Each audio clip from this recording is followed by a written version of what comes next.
నూతన సంవత్సర శుభాకాంక్షలు మరొకసారి అందరికీ ప్రోత్సహిస్తున్నామని తెలియజేస్తున్నాను.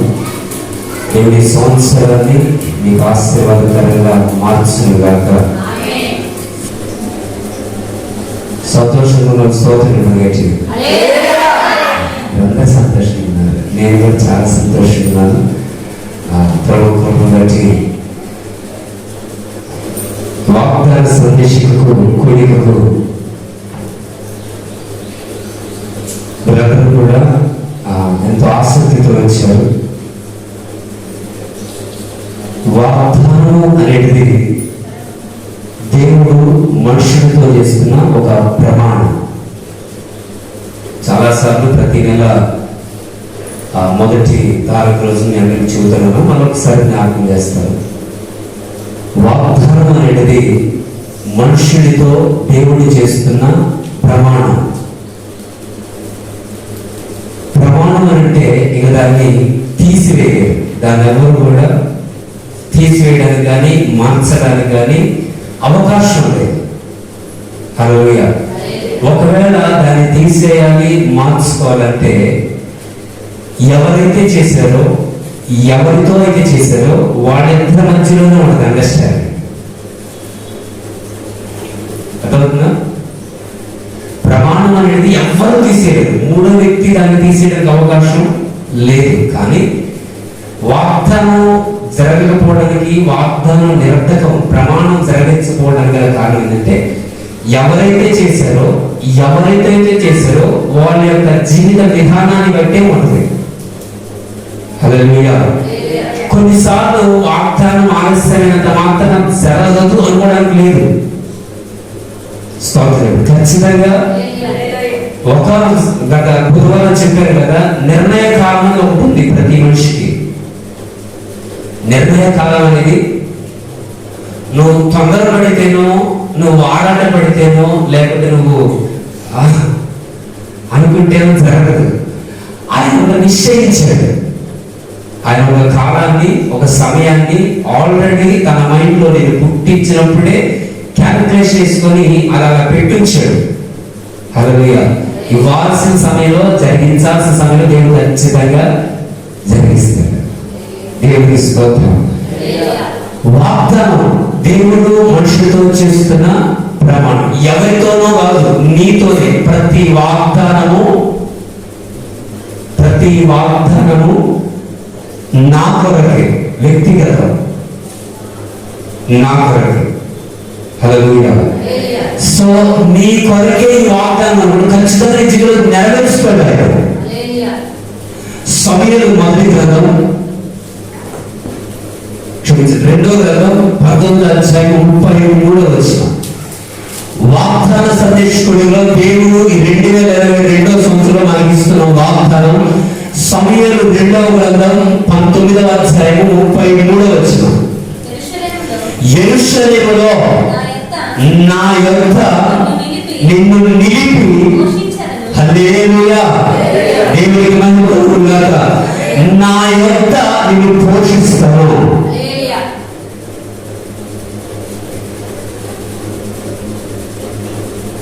నా యొద్ద నిలిపి నేను పోషిస్తాను.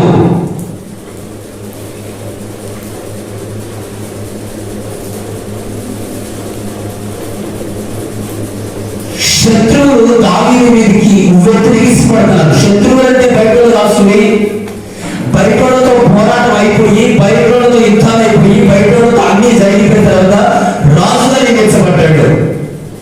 రాజుగా నియమించబడిన తర్వాత వచ్చిన పొరపాటు చేస్తాను బట్టి, ఆ పొరపాటును బట్టి దేవుడు తన కుటుంబీకులను కొంతమందిని దావీదుని శత్రువులుగా లేపాడు. అలా శత్రువులుగా లేచిన వారిలో అబ్షాలోము ఒకడు, తన కుమారుడు. దావీదుకి తన కుమారుడు అబ్షాలోము అనే వ్యక్తి తన శత్రువుగా లేచాడు. నేను రాజు అవ్వాలి, నేను మా నాన్న తర్వాత అధికారిని అవ్వాలి, నేను గొప్ప అవ్వాలి, రాజుగారి మీదకి యుద్ధానికి లేచాడు. దేవుడు ఏర్పరచుకున్నాడు మీదకి, దేవుడు నియమించుకున్నాడు మీదకి, దేవుని చేత అభిషేకించవాని మీదకి ఎవడు లేచినా పుట్టగతులేమో బాగుంది. హల్లెలూయా. దావీదు మీదకి అబ్షాలోము లేచాడు. జరిగినటువంటి విషయం చాలా విషయాలు ఉన్నాయి. జరిగిన సందర్భం ఏంటంటే, అబ్షాలోము ఒక రోజున గుర్రం మీద వెళ్తా ఉంటే తన జుట్టు బాగా పెంచుకున్నాడు.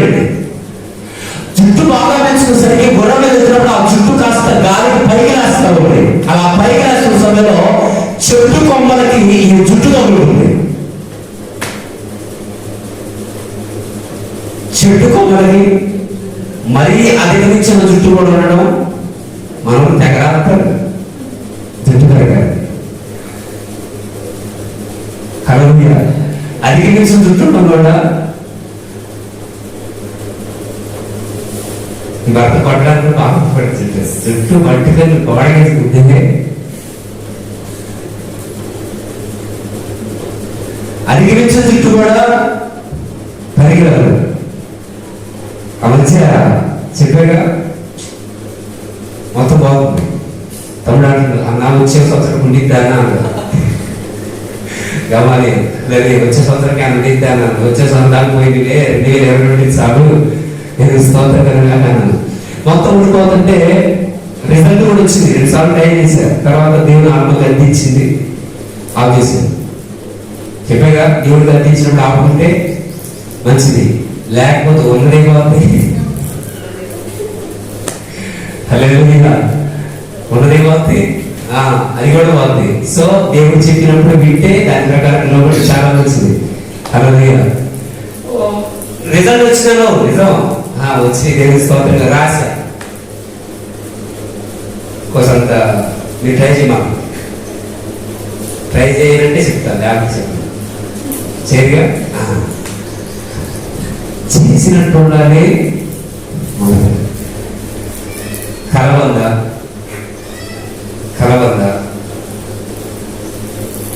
ఉల్లిగడ్డ పేస్ట్ బాగా పేస్ట్ చేసి దాంట్లో వచ్చే నీరు పిండుకొని రాసుకున్నా. హల్లెలూయా. అర్ధగంట ఉంచుకొని తలస్నానం చేశాను. 2-3 వారాలు రాసుకున్నానండి. జుట్టు వచ్చింది. హల్లెలూయా. జుట్టు నా భార్య ఎవరికి జుట్టు వస్తుందండి. హల్లెలూయా. రాసాను బాగా, 2-3 వారాలు రాసాను, బాగానే ఉంది. అవసరం నీకు, బోధించే నీకు తగదు, బోధించే నీకు తగదు.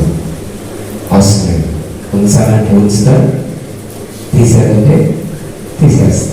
నువ్వే వాడి మధ్యలో ప్రయత్నాలు చేయడానికి. దేవుడు గర్తించాడు, వదిలేడు. నువ్వు వద్దున్నప్పుడు నేనేది చేస్తాను, ఆఫ్ చేశాను. దేవుడు స్తోత్రం కలుగుగా. అధిగమించిన చూడటం కూడా ప్రమాదకరమైంది. ఎలా చెప్పాలి తెలుసా? అక్షరాలు తగులు ఏడాపడ్డాడు జుట్టు. శత్రువులు వచ్చి చంపేశారు. కుమారుడు శత్రువైన దావీదుని దేవుడు ఎందుకయ్యా తన సొంత క్షమించండి దావీదుని దేవుడు ఎందుకయ్యా తన చిత్తానుసారమైన వ్యక్తిగా మలుచుకున్నాడంటే శత్రువును కూడా ప్రేమిస్తాడు దావీదు. శత్రువును కూడా ప్రేమిస్తాడు, శత్రువును కూడా కరుణిస్తాడు, శత్రువును కూడా దయా దాక్షిణ్యాల దగ్గర తీసుకొని కరుణిస్తాడు. అటువంటి మనస్సు కలిగిన వాడు దావీదు. తన కుమారుడు చనిపోయిన విషయం ఎప్పుడైతే దావీదు తెలిసిందో, అన్నం మానేసిండు, స్నానం మానేసి ఇంట్లోంచి బయటికి రావడం మానేసిండు. ఎంతమంది ఓదార్చినా ఓదార్పుగా, ఎంతమందిని పలకరించినా పలకట్లా, ఎంతమంది అయ్యా రెండయ్య బయటకు రావాలా, మనోదుఃఖం చేత లోపల కుమిలిపోతా ఉన్నాడు.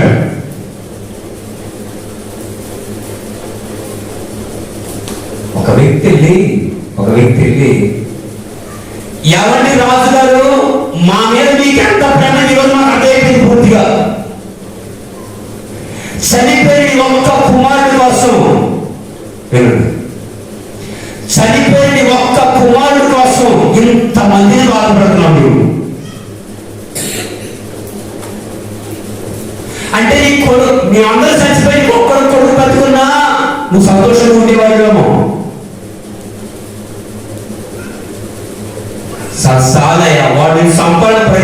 పనికి కూడా, అందుకని వాడు ఫార్వర్డ్ వచ్చిండు. నువ్వు బయటకు వచ్చి ప్రజలతో మాట్లాడితే వాళ్ళు అనుకునేటట్లేదయ్యా, బయటికి రాని పిలిసరికి దేవుని మహాకృపను బట్టి గోదావరి పొద్దుని బయటకు వచ్చి ప్రజలతో మాట్లాడాడు. తన దేశాన్ని ఇప్పుడు బయలుదేరాడు. అరణ్యం నుంచి తన దేశాన్ని బెత్లెహేము యెరూషలేము అనే ప్రాంతానికి బయలుదేరి వెళ్తా ఉన్నాడు. అతను వెళుతున్న యెరూషలేముకు వస్తున్న సంగతి ఇశ్రాయేలు ప్రజలకి, యూదా ప్రజలకి, యెరూషలేము పట్టణ ప్రజలకి, బెత్లెహేము గ్రామ ప్రజలకి అందరికీ తెలిసరికి అందరూ ఉత్సాహ గానాలతో సంతోష గీతాలతో రాజులు ఎదుర్కోవడానికి వస్తున్నారు. హల్లెలూయా, హల్లెలూయా. అందరూ ఎదుర్కోవడానికి వచ్చారు. ఎవరినే దావీదు గారిని ఒక వాగు దగ్గర ఒక యోర్దాను దగ్గరికి వచ్చారు. అరే రాజుగా నా వాగు దాటి రెండని వారి ప్రయత్నాలు చేసి నా ధరించి దగ్గర తీసుకొచ్చారు. ఇప్పుడు స్వడిగా దావీదు ఒక్కొక్కరిని అందరినీ పరిగణించుకుంటూ వస్తున్నాడు. అయ్యా చాలా రోజులు నువ్వు కనబడక ఎలా ఉన్నావు? రాజుగారి ఆరోగ్యం బాగుందా? అమ్మ మీరు ఎలా ఉన్నారు? అందరినీ పలకరిస్తూ వచ్చాడు. అక్కడ బర్జిల్లయి అనే ఒక వ్యక్తి ఉన్నాడు. హల్లెలూయా. చాలా ఐశ్వర్యవంతుడు, చాలా ధనవంతుడు, చాలా మంచి ఆత్మీయుడు కూడా, చాలా మంచి ప్రార్థనాపరుడు. ఎవరైనా బర్జిల్లయి. ఈ బర్జిల్లయి అనే వ్యక్తి గురించి మాకు ఎందుకు సార్ అంటే అక్కడే ఉంది చాలా ప్రాముఖ్యమైన విషయం. ఈ బర్జిల్లయి అనే వ్యక్తి దావీదు అరణ్యంలో ఉన్నప్పుడు ప్రతిరోజు తనకు ఆహారం పంపించేవాడు. ప్రతిరోజు తన యోగక్షేమాలు తెలుసుకునేవాడు. ప్రతిరోజు దావీదు ఎలా ఉన్నాడు, ఏం చేస్తున్నాడు, ఎక్కడ తిన్నాడు, ఎక్కడ పడుకుంటున్నాడు, ఎలాంటి పరిస్థితుల్లో ఉన్నాడు, ప్రతిరోజు బర్జిల్లయి దావీదు గురించి తెలుసుకుంటా ఉండేవాడు. దగ్గరికి అంటాడు, అయ్యా నీకు 80 ఏళ్ళు వచ్చి నేను కష్టపడలేదు కానీ నాతో పాటుగా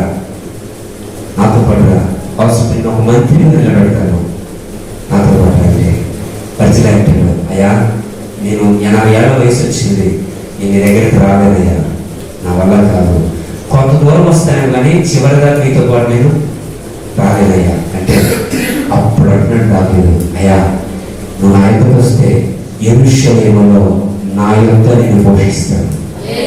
స్తోత్రం చెప్పండి. యెరూషలేములో నా యొద్ద నేను పోషిస్తాను. దావీదు దేవునికి సాదృశ్యం అయితే బర్జిల్లయి నీకు సాదృశ్యం. దావీదు దేవునికి సాదృశ్యం అయితే బర్జిల్లయి సంఘానికి సాదృశ్యం. దేవుడి రోజున సంఘానికి చెబుతున్న మాట, నా యొద్ద నిలిపి నేను పోషిస్తాను, నా యొక్క నేను నిలిపి చివరి దాకా మరణించేంత వరకు నేను పోషిస్తాను. సార్ పోషిస్తాడు. ఎలా పోషిస్తాడు? ఆయన దైత్యం ప్రత్యక్షమవుతాడా, లేకుంటే ఆకర్షించిన అవసరం దేవుడు దిగొస్తారా? ఎలా పోషిస్తాడు? బాగానే ఉంది, చాలా విశ్వాసం వచ్చింది, కానీ ఎలా పోషిస్తాడు నాన్న? ఆయన ఎలాగైనా పోషిస్తాడు. వాటిలో ప్రాముఖ్యంగా 3 విషయాలు ఎదురు ఆశపడుతున్నాను. ఆయన పోషించే పద్ధతి ఎలా ఉందో విషయాలు తెలుసుకుందాం. 2022లో నా దేవుడు కరువు రాకుండా నీ కుటుంబాన్ని పోషించును గాక. 2022 నీ కొరతను తీర్చి సమృద్ధితో పోషించును గాక. ఆకాశ పక్షులను పోషించినట్టు నా దేవుడు నీ కుటుంబాన్ని పోషించును గాక. హల్లెలూయా. కొన్నిసార్లు మనకు ఎదురయ్యే పరిస్థితులను బట్టి, కొన్నిసార్లు మనకు ఎదురవుతున్న ప్రతికూలమైన పరిస్థితులను బట్టి మనలో వచ్చే డౌట్ తెలుసా? మనం పోషించబడతామా? పనులు లేవు కదా, కిరాయి లేవు కదా, వ్యాపారం జరగలేదు కదా, పొలం మంచిగా లేదు కదా, అయ్యో మేము ఎలా పోషించబడతాం?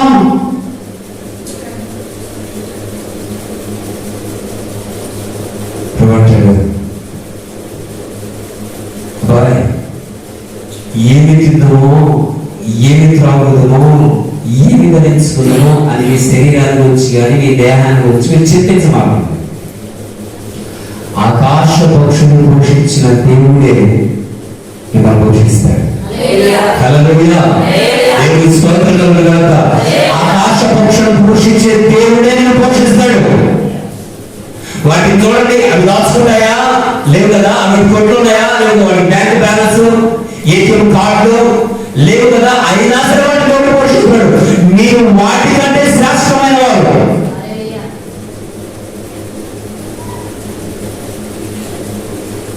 నా యొక్క నిలిపి నేను పోషిస్తాడు.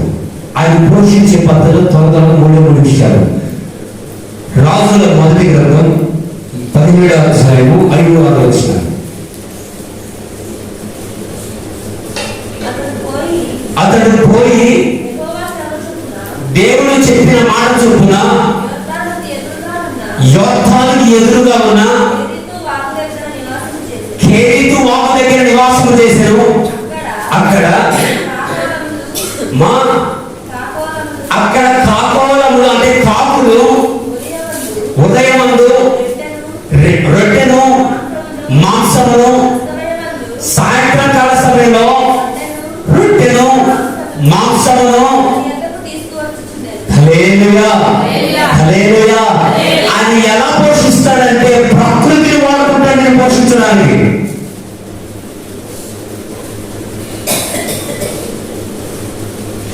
ఏ దిక్కు నుంచి తీసుకొస్తాడో తెలియదు కానీ ఖచ్చితంగా పోషిస్తాడు.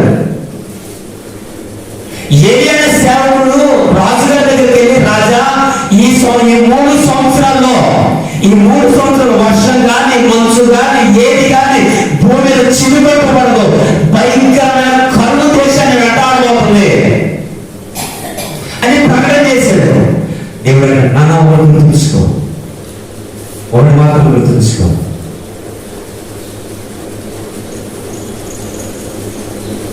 నువ్వు అనుకుంటున్నావు దేశంలో కరువు వస్తుంది, కరువు వస్తుంది, కరువు వస్తుంది, కరువు వస్తుంది. కరువు వచ్చేదానికంటే ముందుగా నేను పోషించే పద్ధతిని ఆల్రెడీ రెడీ చేసి కరువును అనుమతించాడు. అర్థమైందా? సరే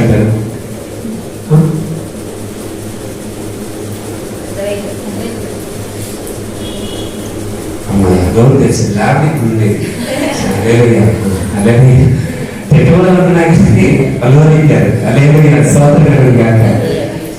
పోషించే పద్ధతి ఎలా ఉందంటే అనుకుంటాం కరువు వచ్చినాయి కదా, పరిస్థితులు మారిపోయాయి కదా, మా కుటుంబం పోషించబడిపోయాయి కదా నువ్వు అనుకుంటావు. కానీ కరువును అనుమతించిన దేవుడే దానికంటే ముందుగా నేను పోషించడానికి అన్ని సిద్ధం చేశాడు.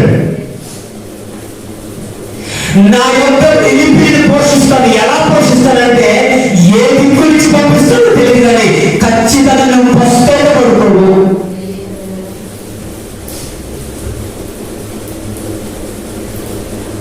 దేశమంతా కరువు వచ్చినట్టు మాత్రం పడుకోబెట్టాయి. సమృద్ధితో పోషిస్తాడు. సోదరుడు సమృద్ధితో పోషిస్తాడు. హల్లెలూయా. సంతృప్తి నుంచి పోషిస్తాడు. హల్లెలూయా. గొప్ప వాత్సల్యంతో పోషిస్తాడని. హల్లెలూయా. గొప్ప ప్రేమతో పోషిస్తాడని. హల్లెలూయా. సమృద్ధి అయిన మేలు నుంచి పోషిస్తాడు ఆయన.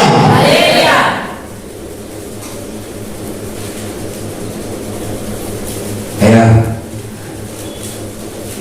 దేవుడే చెప్పాడు కరువు వస్తుందని చెప్పు రాజు గారు కానీ చెప్పిన దేవుడు ఏం చెబుతున్నాడు, నువ్వు ఒక దగ్గరికి వెళ్ళు, అక్కడ నేను పోషిస్తాను. సిద్ధం చేసి ఉంచాడు. అక్కడ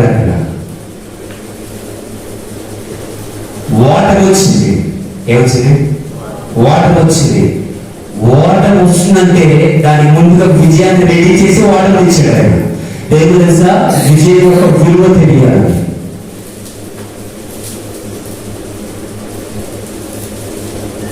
విజయం యొక్క విలువ తెలియాలి.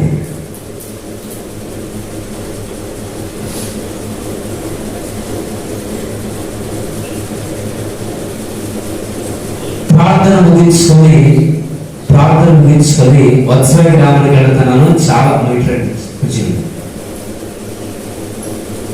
ప్రార్థన ముగించుకొని వత్సల గ్రామానికి వెళ్తున్నాను. సెయింట్ క్రిస్మస్ రోజున చాలా పొద్దున్నది, చాలా చీకటి, 1 గంట సమయం వస్తూ ఉంది. చెప్పాడుగా నాకు చాలా భయం, చాలా అంటే చాలా భయం. ఎంత భయం అంటే భక్తాహన అవసరం చెప్పింది ఈ వెనకాల ఎవరో కూర్చున్నారు. ఇక దాని వెనకాంచి నా గుండె కొట్టుకోవాల్సిన కంటే ఎక్కువ స్పీడ్ కొట్టుకుంటుంది. బైక్ స్పీడ్ కూడా పోవాల్సిన కంటే ఎక్కువ స్పీడ్ వెళ్ళిపోతుంది.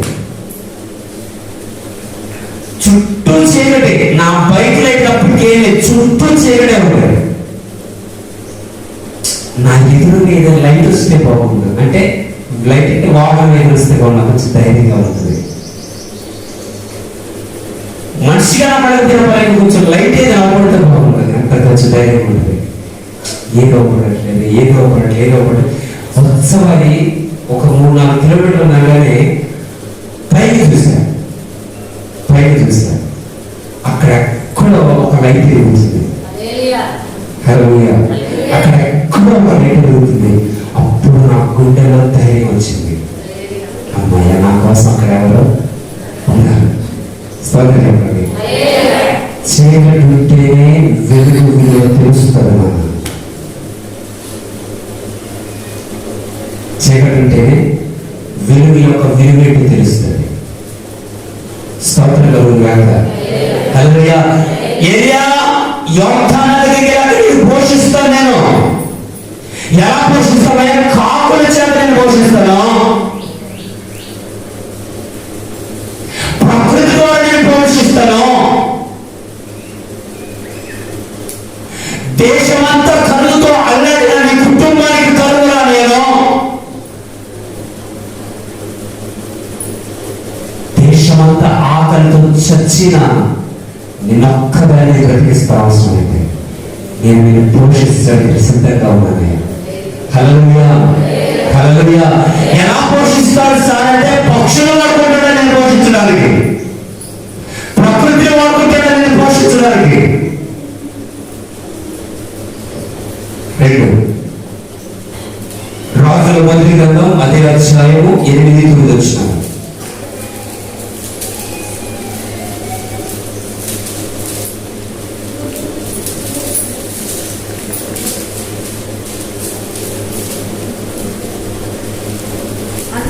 అంతటా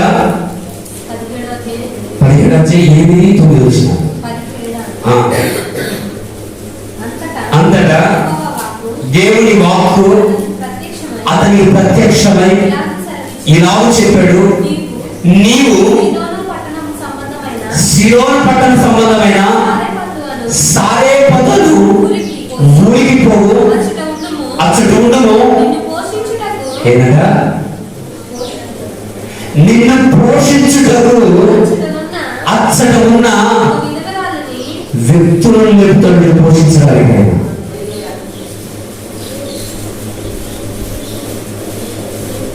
వ్యక్తులు లేపుతాడు. నీకు పరిచయం ఉండడు, నీకు స్నేహితులు కాదు, నీ బంధువులు కాదు, నీకే కాదు, నేను చూడగానే జాలి కలిగేటట్లు చేస్తాడు. దేవుడికి మహిమ కలుగుగాక. అయితే మాకు అన్ని పొలాలు ఉన్నాయి, మాకు పంటలు ఉన్నాయి, మాకు పోషణ గురించి అవసరం అంటారా? మేమే ఒకరికి ఇచ్చేస్తాయని మాకు పోషించడం అవసరం అంటారా? మేము ఒకరు పోషిస్తాం. నాన్న పరిస్థితులు ఎలా మారతాయో తెలియదు. కాలం కలిసి లేకపోతే అమ్మాయి కూడా కోసం వచ్చింది. హల్లెలూయా. కాలం కలిసి లేకపోతే అంబానీ కూడా అడుక్కోవాల్సి వచ్చింది. ఈరోజు సమృద్ధి పరిస్థితులు మారిపోతాయేమో, అలా మారినప్పుడు నా దేవుడు వ్యక్తులు లేపుతారని పోషించడానికి. వాళ్ళని స్నేహితులు కాదు, వాళ్ళని బంధువులు కాదు, వాళ్ళని రక్త సంబంధం కాదు, అయినా సరే వాళ్ళని పోషించడానికి వాళ్ళకి ఆజ్ఞాపిస్తాను. ఏలియా ఆ కేరీతు వాగు దగ్గర ఉన్నప్పుడే అక్కడ అయిపోతుంది, అక్కడ ఆహారం అయిపోతుంది సంగతి తెలిసినప్పుడే ఆల్రెడీ సారేపతులు ఎదురాకి చెప్పినట్టు మనం వైపు చూస్తాం. అక్కడ అంటాడు ఏలియాతో, అయ్యా నేను అక్కడ ఆమె పోషించినట్టుగా నేను విధవరాలకి సెలవిచ్చాను. దేవుడు అన్ని ముందు రెడీ చేసి పెట్టాడు.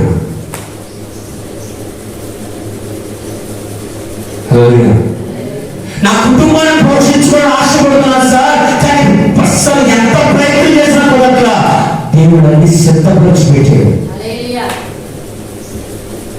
దేవుడు అన్ని రెడీగా చేసి పెట్టాడు. ఒకదాన్ని మనం ఒక అడుగు ఇస్తాడు, కంగారు పడమా.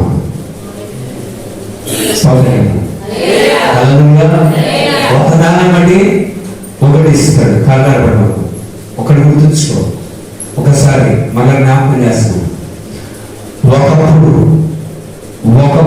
స్థితి, ఈనాడు స్థితి ఎంత ఉన్నతంగా ఉందో ఒకసారి ఆలోచిస్తే, ఇప్పుడు నీకు ఒక విశ్వాసం వస్తే తెలుసా, రాబోయే రోజుల్లో ఇంకా ఉన్నతమైన స్థానం నా దేవుడు నాకు ఇస్తాడు.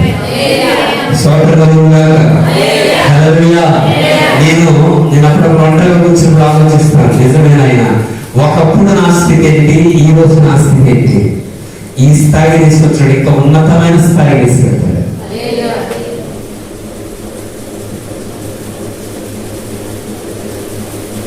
ఒకప్పుడు ఉండడానికి సరిగా నివాసం లేదు, ఈరోజు దేవుడు మంచి గృహాన్ని ఇచ్చాడు. ఒకప్పుడు ఎవరైనా లిఫ్ట్ అడుక్కో, ఈరోజు చక్కటి వాహనాన్ని ఇచ్చాడు. ఒకప్పుడు ఆటోల కోసం ఎదురు చూసి చూసి చూసి చూసి చూసి ఈరోజు మనకే ఒక సొంత ఆటో ఉంది.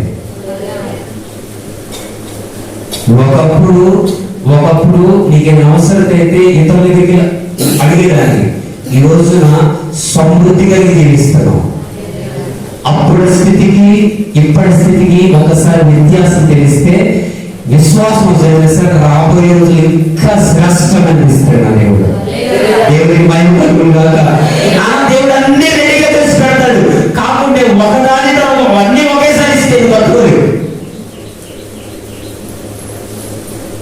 అన్ని ఒకసారి అయితే తట్టుకోలేదు.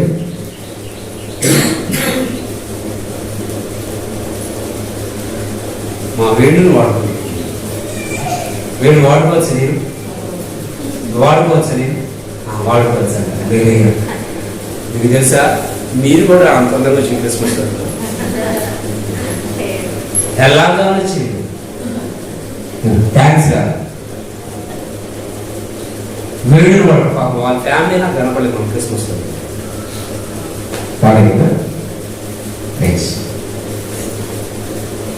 వీడు ఒక డజన్ లడ్డూలు, ఒక డజన్ ఖాజా, ఒక డజన్ కేకులు, ఒక డజన్ బిర్యానీ, ఒక డజన్ ఇవన్నీ పెట్టువాడు. ఎలా ఉంటాడు,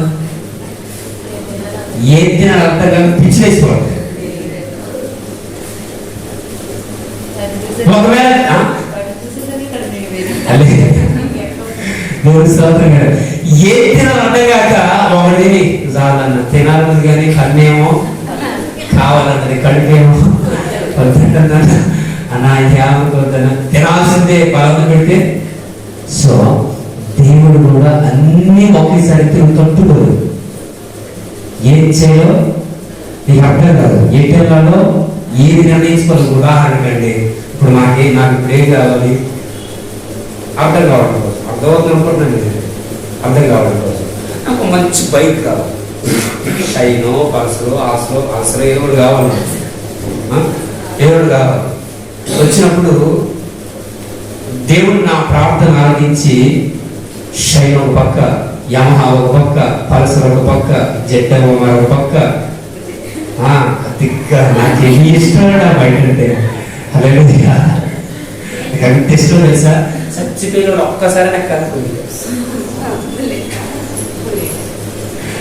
బుల్లెట్ తెల్ల అద్దరేసి వెళ్తుంది. దీన్ని వేసుకొని కింద నల్ల ప్యాంట్ వేసుకొని వెళ్తా ఉంటే జోసఫ్ పాస్టర్ రాజకీయ నాయకుడు అనుకోవాలి. దేవునికి స్తోత్రం కాక. హల్లెలూయా. నాకు ఎంత కోరికను బుల్లెట్ ఎక్కాలని డబ్బులే లేవు.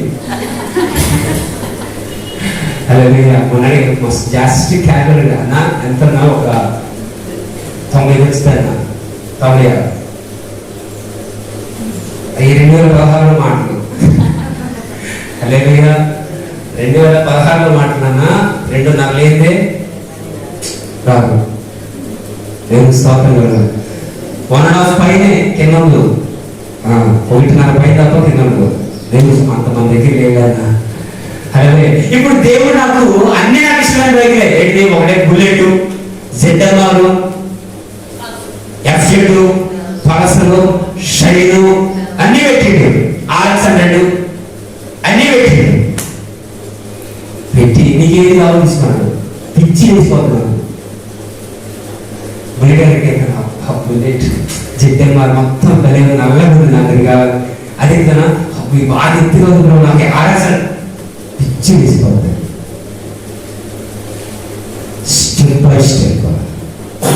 ఒకదాని తర్వాత ఒకటి. ఇది ఇచ్చారా, దీంట్లో నమ్మకంగా దేవుడు స్తుతించు. ఇంకోటి ఆల్రెడీ రెడీ చేశాడు, దాన్ని ఇస్తాడు. స్తోత్రం. అర్థమవుతుందా? కిరీటం ఒక దగ్గర పోషించాడు, కిరీటం ఒక దగ్గర కాపుల చేత పోషించాడు, అక్కడ అయిపోయింది. వాగు నీరు ఎండిపోయేలా అక్కడే పోషించాడు దేవుడు. అక్కడ అయిపోయిన వెంటనే వాళ్ళు ముందుగా సిద్ధపరిచాడు. అబ్బాయి సారేపతు ప్రాంతానికి వెళ్ళు, అక్కడ ఒక విధవరాలని చెప్పి ఆల్రెడీ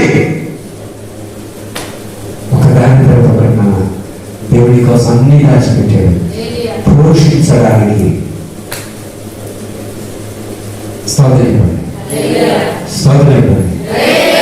కరువు అయితే రానేదండి. 2008లో అందరు అక్కలతో పాటుకున్నా నిన్ను మాత్రం పోషిస్తాడు. దేవుడికి మహిమ కలుగుగాక. హల్లెలూయా. నువ్వు ఊహించని రీతిగా పోషిస్తాడు. నాకు కూడా ఆలోచన, ఎలా పోషించబడుతున్నానండి?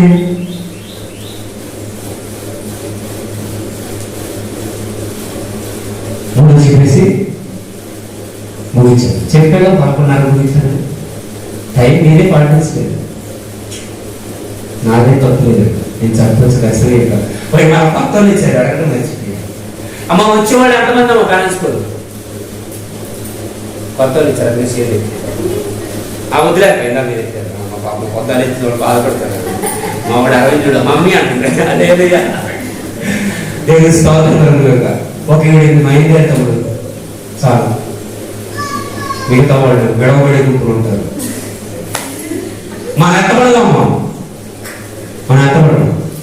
అలాగే గడవబడే గుంపు మన అవసరం, ఎత్తపడదాం. దేవుడి స్తోత్రం కలుగుతాడు. ఎత్తబడే గుంపు నాది.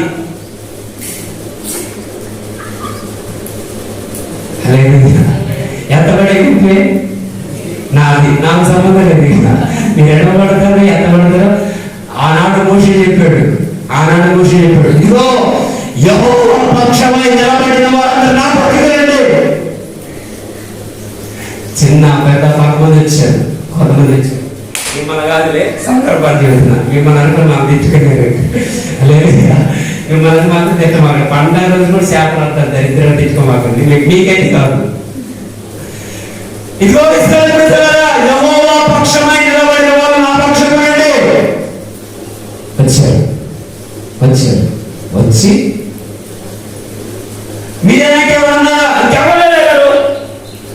ప్రభువా యెహోవా, వీళ్ళందరూ నేల చేర్చబడి అక్కడ సమాధి చేయబడుతున్నారు. చెప్పాక ఇస్తాడు ప్రజలు, మిమ్మల్ని కాదని చెప్పారు.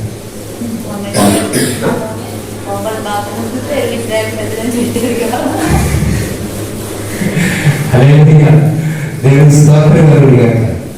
సో వచ్చిన వాళ్ళందరూ బతికారు. మోషే పక్షం వచ్చిన వాళ్ళందరూ బ్రతికారు. ఎత్తబడ్డారు. మాట చెప్పాలంటే ఏం చేశారు? ఇద్దరు పొలంలో ఉన్నారంట, ఒకళ్ళే ఎత్తబడ్డారంట, ఒకళ్ళే విడవబడ్డారంట. ఇద్దరు మంచం మీద ఉన్నారంట, ఒకళ్ళు ఎత్తబడ్డారంట, ఒకడు విడవబడ్డాడంట. ఇద్దరేమో రోగంలో పచ్చడి ఊపుతున్నారంట, ఒకడు ఎత్తబడ్డాడంట. ఎప్పుడు పూర్తిగా ఎత్తబడ్డ బైబిల్ చూసినట్లయితే ప్రభు చెప్పిన సందర్భాల్లో ఒకడు ఎత్తబడ్డాడు, ఇక్కడ కొంతమంది ఉన్నారు. దేవుని స్తోత్రం. మూడో మాట చెప్పేసి ముగించాడు. ఒకటి, నేను పోషించడానికి ప్రకృతిని వాడుకుంటాడు. 2, నేను పోషించడానికి వ్యక్తులను లేపుతాడు. 3, నేను పోషించడానికి యెషయా గ్రంథం 49:23.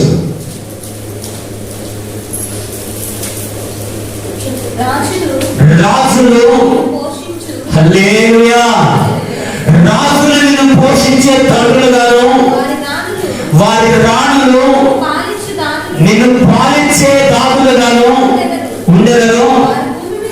ఆ మాట చదువుతున్నప్పుడు రాత్రి గంతులు వేయాలనిపించింది. ఏంటి ఆ మాట సార్ చదువున్నాను ఇప్పుడు పూర్తిగా మాట సార్. రాజులు నిన్ను పోషించే తండ్రులు గాను, వారి రాణులు దాదులు గాను ఉండేదను.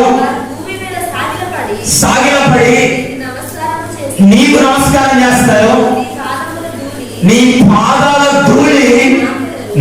వచనం. అప్పుడు అది ఆ మాట చదువుతున్నప్పుడు నాకు ఎంత సంతోషం వేసింది రాత్రిగా. నా చదువునా, నేను యెహోవాననియు నా కొరకు ఎదురు చూచువారు, నా కొరకు ఎదురు చూచువారు, నా యందు విశ్వసించువారు, నేను వాగ్దానం చేసిన వారు ఏమాత్రం సిగ్గుపడరని అప్పుడు నీవు తెలుసుకొనుగాక. హల్లెలూయా, హల్లెలూయా. అన్నా, నిజమైన దేవుడు చేసిన వాగ్దానం ఏమాత్రం నెరవేరరాదన్నది ఆనాడు సాక్షి చెప్పే రోజు రాబోతా ఉంది. దేవుని మహిమ కలుగుగాక. నా కొరకు ఎదురు చూసి వారు ఏమాత్రం సిగ్గుపడరు.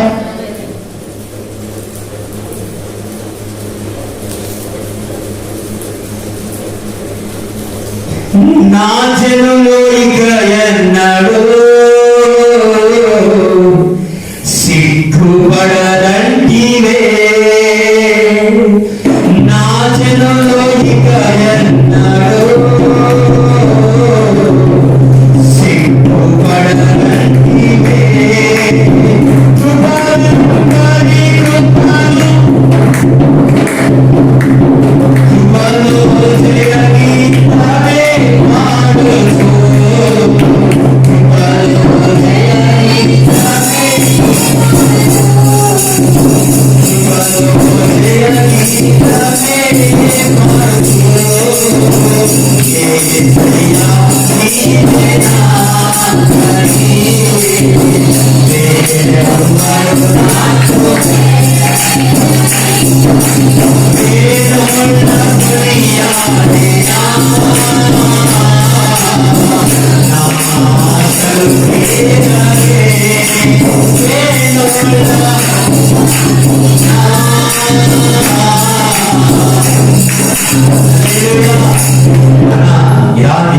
శుభవార్త. ఆయన కొరకు ఎదురు చూస్తే, ఆయన నన్ను పోషిస్తాడని ఎదురు చూస్తే, ఆయన జీవితాన్ని బాగు చేస్తాడని ఎదురు చూస్తే, ఆయన కుటుంబానికి కడతాడని ఎదురు చూస్తే, ఆయన ఎందు నిరీక్షణ ఉంచితే నిన్ను సిగ్గుపరచడు.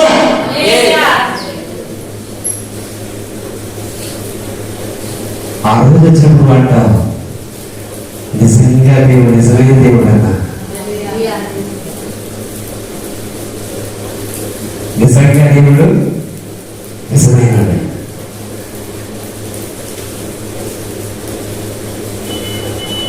నేను పోషించడానికి రాజును లేపుతాడు ఆయన. ఎవరిని? రాజులు పూజించే ఆహారాన్ని పోషిస్తాడు ఆయన. ఎలా పోషిస్తాడు తెలుసా? ఎలా పోషిస్తాడు తెలుసా? ఆదికాండం 45వ అధ్యాయము 11వ వచనం. ఇకను ఇంకొన్ని ఉన్నాయి, మనం భయపడే రోజులు కొన్ని, ఇంకా 5 సంవత్సరాలు ఉన్నాయి. కరువులు వచ్చును కనుక నీకును నీ ఇంటి వారికి నీకు కలిగిన అంతటికి పేదరికము రాకుండా. హల్లెలూయా, గట్టిగా హల్లెలూయా, హల్లెలూయా. పేదరికము రాకుండా పోషిస్తాడు ఆయన. నీకును నీ ఇంటికి నీకు కలిగిన అంతటికి పేదరికాన్ని రానియడు, అభివృద్ధి పోషిస్తాడు. అన్నా, ఈ రోజున ఈ సంవత్సరం మన దేవుడు మనల్ని పోషించేవాడుగా ఉండబోతున్నాడు. హల్లెలూయా. సమృద్ధి అయిన దేవుని చేత పోషించే దేవుడు మన పక్షం నిలబడబోతున్నాడు. పోషించే దాతగా నిలబడబోతా ఉన్నాడు. ఎలా పోషిస్తాడు? పేదలకు నీ దగ్గరికి రాదు,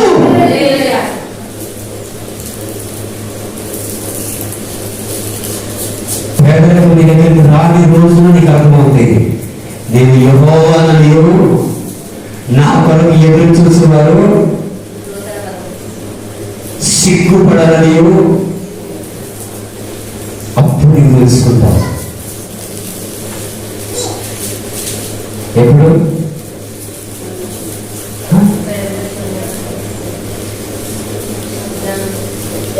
పరిస్థితులన్నీ తారుమారైనా ఆ తారుమారైన సందర్భాలు కుటుంబానికి అంటకుండా ఉంటాయి. అప్పుడు అర్థమవుతాయి, నిజమేనండి, దేవుడు నా పక్షాన్ని నిలబడ్డాడు, దేవుడు నా పోషిస్తున్నాడు.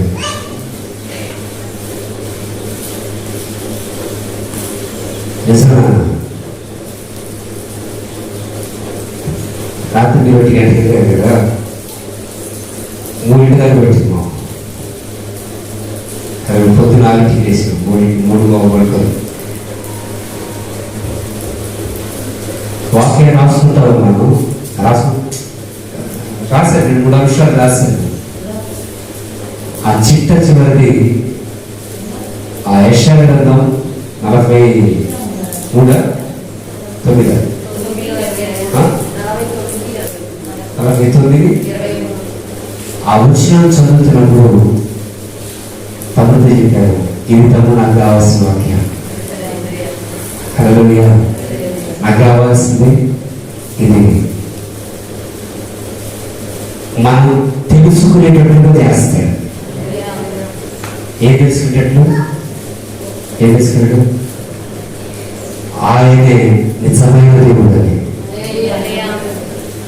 ఆయన నిజమైన దేవుడు మనం తెలుసుకునేటట్టుగా మన జీవితంలో కార్యం చేస్తాడు అన్న. ఒకటి గుర్తుంచుకో, ఈ 2022లో నా దేవుడు నేను పోషిస్తాడని గుర్తుంచుకో. పరిస్థితులు ఎలా ఉన్నా సరే, పరిస్థితులు ఎలా మారిపోయినా సరే, నిన్ను పోషించడానికి పక్షులు వాడుకుంటాడు అవసరమైతే, నిన్ను పోషించడానికి వ్యక్తులను వాడుకుంటాడు, నిన్ను పోషించడానికి రాజును వాడుకుంటాడు. ఆ రాజును నిన్నే చేస్తాడు ఆయన. గట్టిగా హల్లెలూయా, హల్లెలూయా. నీ కుటుంబాన్ని పోషించే రాజుగానే చేస్తాడు. సార్ ఎలా? నేను ఆబ్జెక్ట్ అనుకున్నాను, మన ఇంటికి వచ్చింది వాస్తవాన్ని ఆబ్జెక్ట్ అనుకున్నాను. ఎలా? నీ కుటుంబాన్ని పోషించే రాజు నేనే చేస్తాడు. ఎలా? ఇందాక మనం చదువుకున్నాను కదా, నా ఫీల్ అని చెప్పాలి. తన కుటుంబాన్ని కాదు, దేశాన్ని పోషించే రాజుగా చేశాడు యోసేపుని. దేశాన్ని పోషించే రాజుగా చేశాడు. నానాలు గుర్తుంచుకో. యోసేపు గురించి మనం కొత్తగా చెప్పుకోవాల్సిన అవసరత లేదు. మనందరికీ బాగా తెలుసు.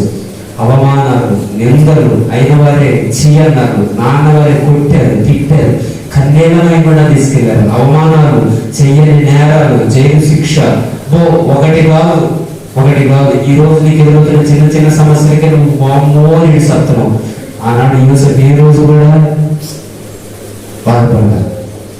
రాసిన తర్వాత యోసేపు అంటాడు, అన్నా నా దేవుడు అంతా జరిగించింది నా మంచి కోసం.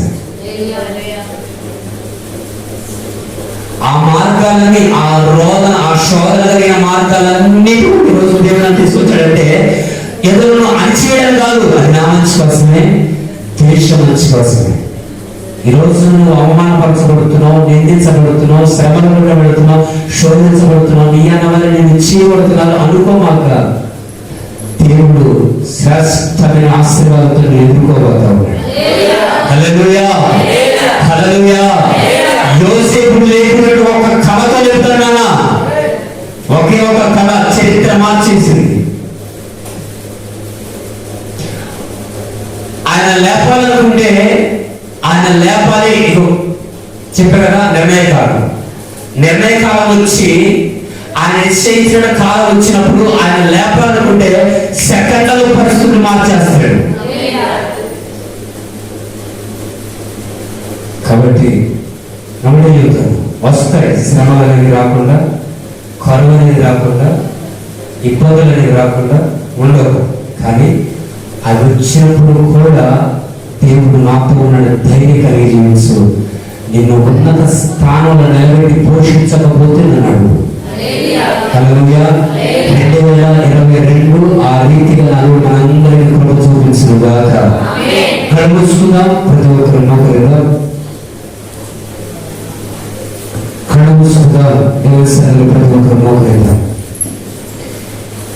హల్లెలూయా, హల్లెలూయా. హల్లెలూయా హల్లెలూయా హల్లెలూయా హల్లెలూయా హల్లెలూయా. స్తుతి స్తుతి స్తుతి.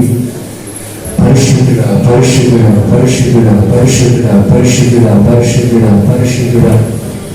గొప్ప దేవానికి వందనాలు, గొప్ప దేవానికి స్తోత్రం, గొప్ప దేవానికి స్తోత్రం స్తోత్రం స్తోత్రం స్తోత్రం స్తోత్రం స్తోత్రం స్తోత్రం స్తోత్రం స్తోత్రం స్తోత్రం స్తోత్రం స్తోత్రం స్తోత్రం. నిన్ను నమ్మిన వారిని సిగ్గుపడనివ్వక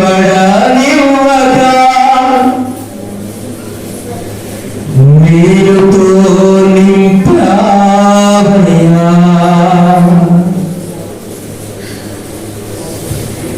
నలిగిన హృదయముతో నిన్ను ఆశ్రయించగా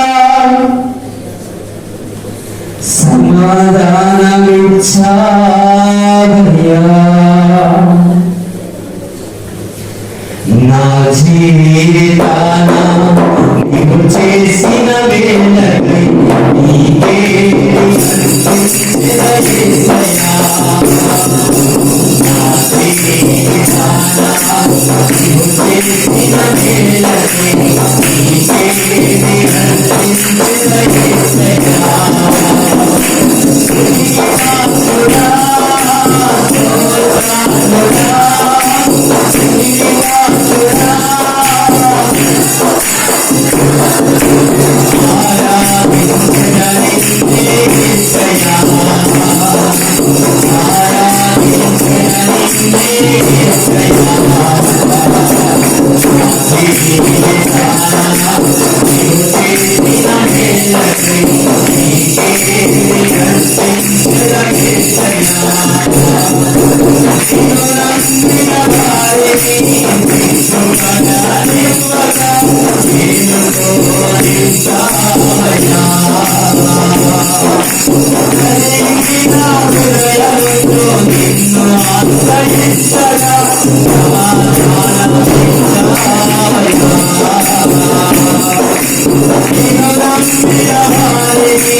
వేలాది కోరుకున్నాను. నీ కృపను భద్రపరచండి తండ్రి. ఇచ్చిన వాగ్దానాన్ని బట్టి స్తోత్రం ప్రభువా. ఈ సంవత్సరం మీరంతా మమ్మల్ని పోషించుదురుగాక. అయా పేదరికము రాకుండా పోషించుదురుగాక. మమ్మల్ని పోషించినప్పుడు రాజులు లేపుదురుగాక. రాజులు మరి మమ్మల్ని ఈడించుదురుగాక. అయ్యా నీ కొరకు ఎదురు చూసి సిగ్గుపడని చెప్పాను నాయన. ఆ రీతిగా ప్రతి ఒక్కరి జీవితంలో మేలు జరిగించుదురుగాక. మేలు జరిగించుదురుగాక. 2020 ఆశీర్వదించబడుదురుగాక.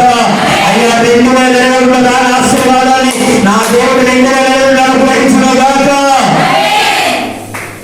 కృప చూపించండి, నడిపించి బలపరుచుకొని అయ్యా ఈ సంఘటన ప్రార్థన గురించుకొని మేము తరలించుకున్న గ్రామానికి అక్కడ మేము అందరం కలిసి వెళ్తుండగా ప్రయాణంలో తోడుగా ఉండండి. వచ్చిన ప్రతి బిడ్డతో మీరు మాట్లాడేందుకు స్తోత్రాలు.